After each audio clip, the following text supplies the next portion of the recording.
towards achieving these, the two countries are optimistic that the world will overcome the health challenge with support and teamwork. Also, going by records, Nigeria and Jamaica are deepening relations through air service and culture. There's also hope that there will soon be in place a joint commission. There are also plans for improved trade relations between the two countries, which will ultimately boost foreign direct investment between the two countries. On the first leg, we ventured into what Jamaica is doing in Nigeria with the Jamaican High Commissioner to Nigeria. On this second leg, I have Nigeria High Commissioner to Jamaica, Her Excellency Janet Omelego Olisa.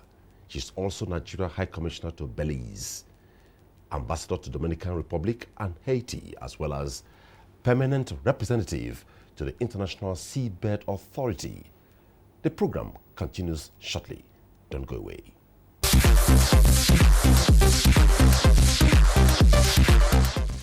How long have you been in Jamaica? About 2 years plus. I got there at the end of August 2017.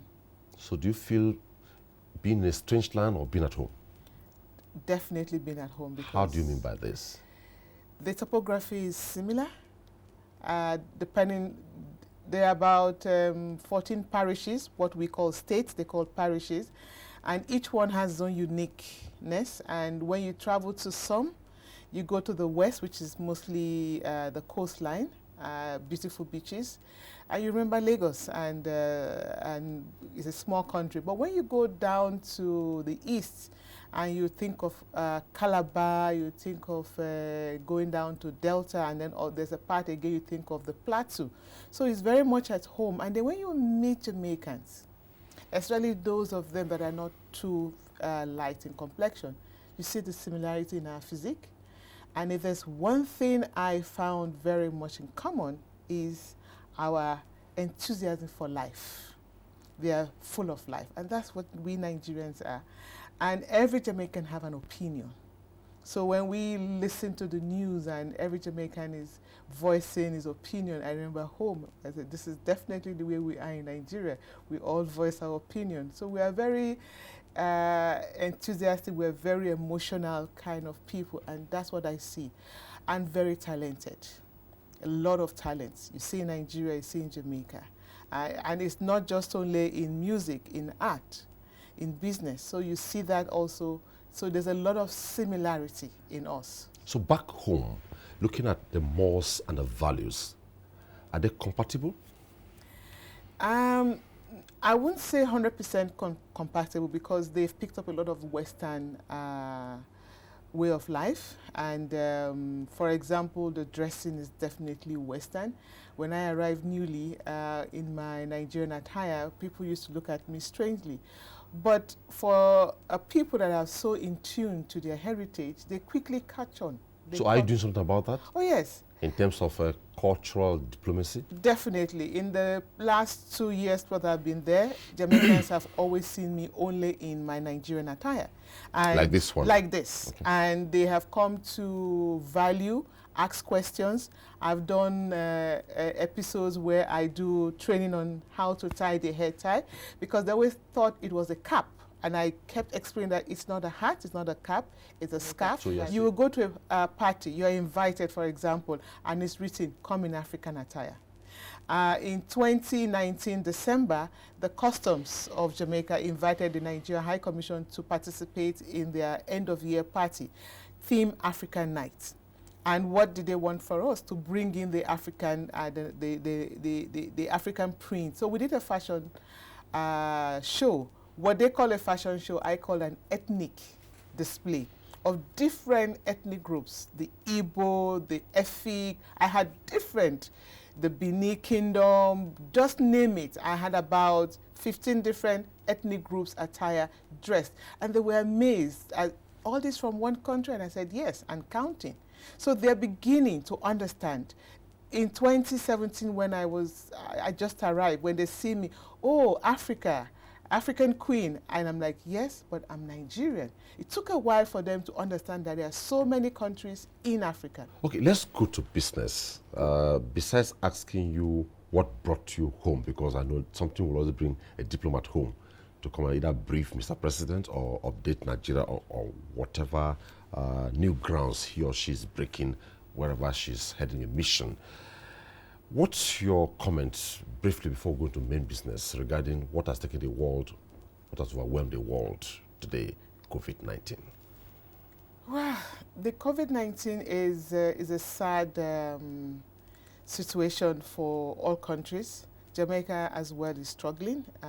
Before I left, they had just a few, I think about 6 cases, and now we're talking about 300 and something. And counting, I'm And sure. counting, of course. Okay. And when I arrived Nigeria on the 8th of March, we just had 1 case, and then later we had a second case, and now we're talking about 1,000 plus. I think at the end of the day, a joint effort is what is going to help. We all have to put our hands together. It's not something just for the government. We all individually and collectively, we need to play our role. Staying at home is not because it's good for anybody to stay at home. We all need to work and earn a living. But where there is fear for loss of life, the government has the responsibility to keep us safe. Let's just look at it as if we're at war. If the guns are blazing outside, who will be wondering about, I need to go earn a livelihood? It's how do you keep your heads underwater, isn't it? Absolutely. And I think that's where we should look at the COVID-19. We are literally at war with an unseen enemy, an enemy that we cannot touch, we cannot feel, we cannot see. And that's the worst enemy anyone can have. Now, Mr. President has come up with his recent broadcast and come up with a plan which will whittle down the lockdown in Nigeria. As much as it was very firm, it has been relaxed a bit. Some people still see this as one joke. What advice do you have for them? Again, I will tell them to watch the news, see what is happening in other countries. Countries that we've always thought had better medical facilities and better in everything than us, and how this enemy has been able to deal with such countries.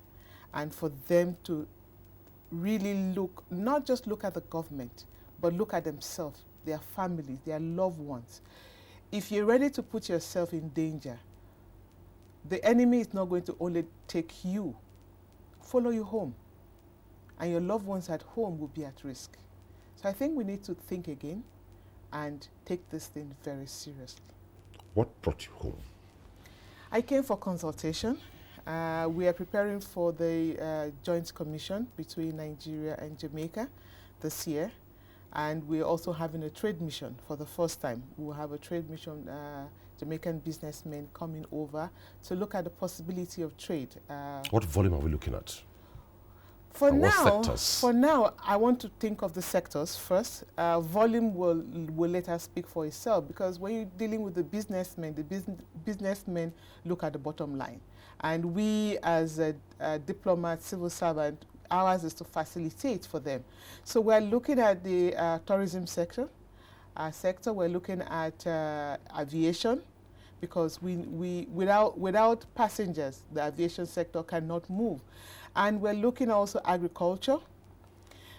It's important to know that agriculture is a key component in the Jamaican economy after tourism.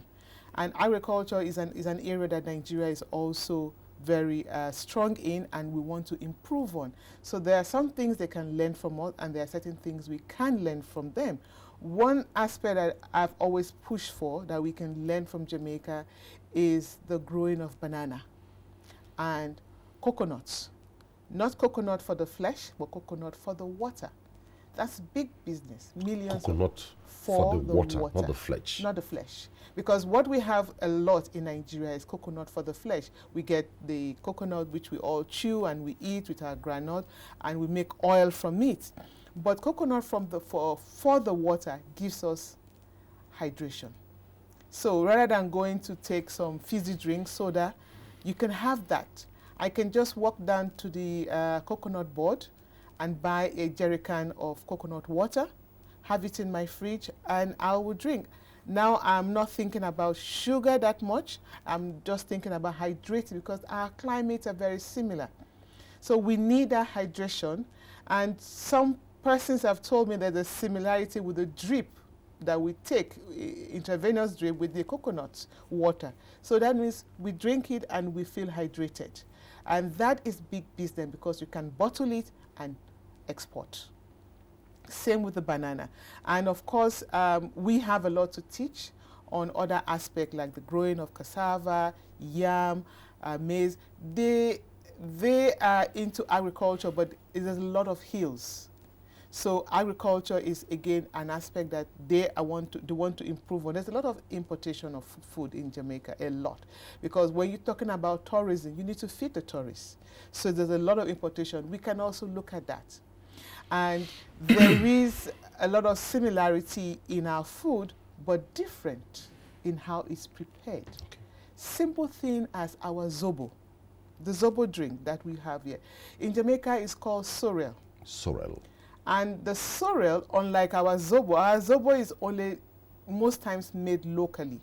We've not industrialized it the way the Jamaicans have industrialized sorrel. You have sorrel beer, you have sorrel tea, and in everybody's home, when you come for a party, the first thing you find on the table is sorrel drink. But you need to ask questions because there's rum, there's alcohol in it. Jamaican rum. Yes. And they have one of the best rum in the world, made in Jamaica, in St. Elizabeth. There's the Appleton Estate. Very old, very renowned. But what we're talking about is that they don't have enough leaf for the zobo, for the sorrel. But we have exactly that so boundless here. We can export. Okay. Same thing, we're talking about ginger, garlic, name it, because they need it for their tourism. So this is one of the reasons why the Joint Commission is important, for us to sign agreements, for us to have that agreement to enable our products to enter. If we don't have it, it won't enter the market. Yes, talking about Joint Commission, I may be privileged to know what a Joint Commission is, but most Nigerians, or so many people hear Joint Commission, binational commissions. What's the big deal about this Joint Commission? And between Nigeria and Jamaica, what do you intend to achieve with it? Well, the Joint Commission is a forum where both countries table what they're interested in. Let me put it in layman's terms. We table what we're interested in. We look at what is in that country that we're interested in. For example, we want trade. We want our businessmen to sell their products. They also will say, okay, we want petrol, for example, for their energy, because they have a refinery and they're looking to have more crude oil for their refinery. So we table what we want and then we negotiate. And the Joint Commission will do that. Same thing with Nigeria. You can't bring in seedling into Nigeria without having an agreement with that country.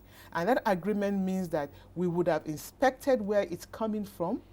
We will check that it's according to our standard. We will give it our okay.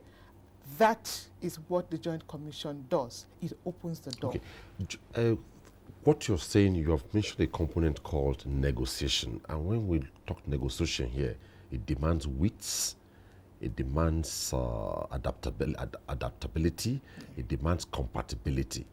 And also, very important here in diplomacy, when you're negotiating, do you have a ratio compatibility thought when you're negotiating? Talking about, we hear win-win, win-lose. Between Nigeria and Jamaica, what are you negotiating? Is it a win-lose or a win-win relationship? It's a win-win. As we are on equal footing, so it's a win-win. We have something they want, and they have something we want. we want to have good athletes like Usain Bolt, for example. We want to know what's the secret. And when I asked that question, guess what I was told? Yam. Wow. And I'm like, but we have yam in Nigeria. What's special now? Exactly. Because Usain Bolt is from an area called Chuloni, and yam is one of the major crops they grow. And they say, well, that is the only thing. And I'm like, no, we have yam. And we have a lot of yam in Nigeria. We eat yam a lot. And so why shouldn't we have? But later on, I discovered something else that they have we do not have in abundance. And that's the terrain. Jamaica is very hilly. very mountainous. Just like Ethiopia? I would say not as much as Ethiopia, but the difference is that Ethiopia is bigger in terms of landmarks, but they are smaller. So literally, even entering your compound, you are climbing. That's how it is. Behind the Nigerian ambassadors or high commissioner's residence, there's Jack's Hill, and that's where I go for my exercise. So every day I'm climbing that hill, I'm crying, and I'm like, yes, now I know why you have Usain Bolts, because if you have to climb, run. I see people running up the hill and coming down, kids. I went up the Blue Mountain, which is the highest peak in Jamaica, and it took me 8 hours, 5 hours to go up and 3 to come down. When I came down, I was like a jelly. I couldn't walk. And I could understand. And yet I had 10-year-olds passing me on the way, just moving as if it was nothing. Okay. So these are the kind of things. So are you exploring sports too? Of course I am. Okay. So because we have such areas here, like in the Plateau area, to say, okay, our athletes could use those areas for their activities if you want to go against Jamaican athletes, because this is what advantage they have. Apart from the yam, they also have. Then, what was the other advantage they have? Is that they catch them young, right from primary school. There is an inter-school sport for primary and for secondary. And with these are the kind of things that we want to collaborate and look at. So we have a lot to learn. I know growing up, back in the day, we used to have inter-school in secondary school, but somewhere along the line, it phased that, but it's coming back. But with this, with the sports agreement, cultural, also scientific, which we've always had, energy, which they are in need of. They need crude from us to fuel their refinery. We have that in abundance. They need to go back to their roots. We've always had technical support for them way back in the early 90s. We helped them in building up their medical units, sending doctors, nurses in different areas. And today, Jamaica really can stand tall in the Caribbean and say, yes, we are top notch when it comes to medical. They've built it up. And they've retained some of our doctors that we sent to them. We have our doctors who are heads of units or heads of departments up to now. Same thing in the educational sectors. We sent them TAC volunteers back then in the 90s, and they retained some of them. Professor Wari Boko is the Dean of Faculty in the University of the West Indies. And we have well, he didn't go as a TAC volunteer, but he's a Nigerian and also a Jamaican because they have dual nationality now. The acting president of the Caribbean Maritime University is a Nigerian, Professor Ajaguna from Ondo State. And I can keep going. The only heart institute in the Caribbean is owned by a Nigerian, Professor Madu or Dr. Madu, depending on which angle you look, married to a Jamaican, and he operates both in the US and in Jamaica, and is expanding to other countries in the Caribbean. We have Mr. Benson, who has a chain of pharmacy and other businesses. He's a pharmacist by profession, and I can keep going like that. And we have professionals. That's what I am dealing with in Jamaica. Okay, within the time we have to discuss 50 years of relations between Nigeria and Jamaica, would you say within the time it's happening in your time as the head of mission there, will you call it a paradigm shift, and do you plan to actualize that from what it is now to something different? I think I've already started that with bringing in awareness, not just knowing us as a big country in Africa, but to understand who we are, which in the past 2 years I've been able to achieve. I got in Nollywood through the Film and Video Censors Board. Mr. Thomas was gracious enough that the DG, he came down in 2018. Nollywood is my window of education, and because it's the easiest thing. They can go on YouTube, they can go on Netflix, they get this thing. So this is what I've been doing. Culturally, I've been going to schools, educating them about who are we as Nigerians? What's this connection that you have with us? Your ancestors, who were they? Who are they? We are fierce human beings. For them to understand how they are who they are. Okay. What makes them tick, and to see the similarities with us. And I keep telling them that their ancestors were kings and queens. They are not to be trifled with. Nigerians were not people to just look down on. And Jamaicans, when you look at them, they are fierce. I said, this is your ancestral roots. So that's what I've been doing. We've been having a lot of cultural events. Heritage, we participate in their Heritage Week, which is in October. We participate in their Emancipation Week, their independence. Emancipation was when they finally became free men from the colonial masters in terms of slavery. Looking at all the nuances of who we are as Nigerians, as Africans, our cultural value, what we expect of ourselves, and then to encourage them to visit, because that is where the next level we're going to. I want more. Nigerians, we travel a lot. So even without a trade agreement, Nigerians go to Jamaica. Well, the worry in Nigeria is, when are we going to actualize the FDI, the foreign direct investment, where we'll have direct flights from Jamaica to Nigeria and from Nigeria to Jamaica? And also, you talk about the Jamaican rum. We asked, why can't we have it fly from Jamaica into Nigeria, then get it into Nigeria through some countries or stopovers? Yeah, but that's where the private sector comes in. Okay. That's what we're trying to educate, to say, look, there is a business.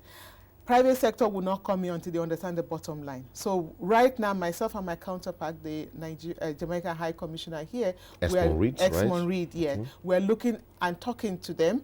There was a meeting some time ago at the beginning of March, I think 1st of March, with tour operators, and he said there were about 40 of them, 40 different companies who attended the meeting to say yes. So they're looking at how do we get, the flight in. And I can bet you the minute the flight comes in, the trade will improve, because goods will start moving.